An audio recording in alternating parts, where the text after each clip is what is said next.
or a repetitive positive thinker, does that alone change the shape of my brain? Yes. And in my new book, Change Your Brain Every Day, there's actually pictures of Noelle Nelson. She was writing a book called The Power Brain with Glasses. Wow. My friends that take medication for ADD say that to me. They say it's like their life is before and after that moment. So I completely believe what you're saying. A second ago, you said this phrase when we were talking about the M, which is your mental health and the impact that has on the development of a brain that's either healthy or unhealthy. And you said this thing about you got to make sure you kill the ants, which is killing those negative thoughts.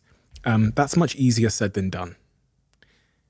How does someone go about killing their negative thoughts? Is there a process they can go through to do that? Yeah, it's a habit, right? And it's not hard. But like any habit, you have to do it repeatedly, like over and over and over and over and over and over. Whenever you have a thought, your brain releases chemicals. Whenever you have a bad thought, a sad thought, a mad thought, your brain releases a certain set of chemicals that make you feel bad immediately. Your hands get cold. They start to sweat. Your muscles get tense. You start to breathe erratically, and it all happens instantaneously. Whenever you have a positive thought, a happy thought, a hopeful thought, a loving thought, like I'm back because I loved the first time I was on the podcast with you, a completely different set of chemicals come out, and your hands get warmer, drier, your breathing slows down, your heart beats in a healthier, and it happens like immediately. People have ADD, since we're talking about that, they tend to go more toward negative thoughts because negative thoughts are more stimulating. And here's the exercise. Whenever you feel sad or mad or nervous or out of control, write down what you're thinking. And then ask yourself, is it true? Is it absolutely true? This is a process I learned from my friend Byron Katie. How do I feel when I have this thought? How do I act when I have this thought? And what's the outcome of the thought? So, is it true? Is it absolutely true? How do I feel, act, and the outcome of the thought? How would I feel if I didn't have the thought? How would I act if I didn't have the thought? What's the outcome of not having that thought? And then my favorite part of it is take the original thought. Tana never listens to me. Tana's my wife. I've had that thought. And then turn it to the opposite. Tana does listen to me. And then just ask yourself whether or not that's true. And by directing my thoughts, by managing, so rather than being a victim, so many of my patients are victims of their thoughts until they do the work, right? This is one of the things where do what the F I say. Write down 100 of your worst thoughts. Take them through that process. And by the time you get to 30, they'll stop bothering you.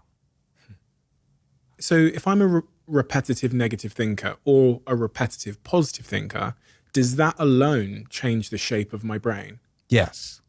And in my new book, Change Your Brain Every Day, there's actually pictures of Noelle Nelson. She was writing a book called The Power of Appreciation.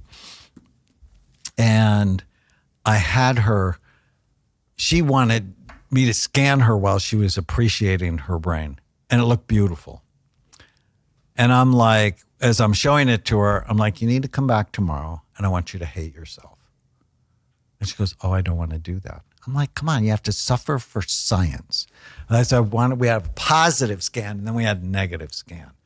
And the negativity dropped her left temporal lobe, her left frontal lobe, and her cerebellum. It's so interesting. I mean, similar to what your scan looks like, but hers was way worse. I mean, it's this healthy brain and then a deactivated brain. And that explained to me athletic slumps. It's like, why do people get in athletic slumps? Because negativity turns off their cerebellum and they become just a little less coordinated. Interesting. And I'm not a fan of positive thinking. I'm a fan of accurate thinking with a positive spin. So positive thinking is I can have this third piece of cheesecake and it's not going to negatively impact my body or my brain. Like, no. The don't worry, be happy people die the earliest of accidents and preventable illnesses. So a lot of people come to me for anxiety. And I'm like, so on a scale of 0 to 100, how much is it? And they're like, 50. I said, okay, our goal is not 0. Our goal's 15. I want you to have enough anxiety, you do the right things. Somewhat linked to that is a word you used as well, which is stress.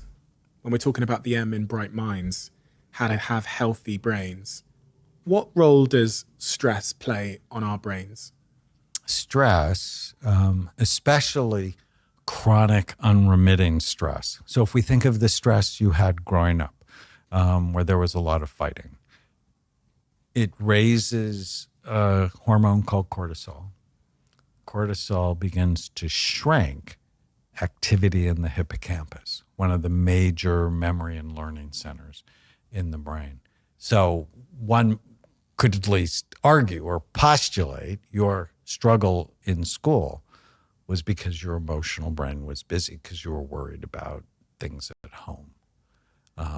It makes it more likely you get infections. It makes it more likely that you have learning problems. And trauma. Trauma was the other word you used, which I thought it was worth diving into. The impact that trauma has on our brains. And does trauma show up when you scan someone's brain? Can you see it?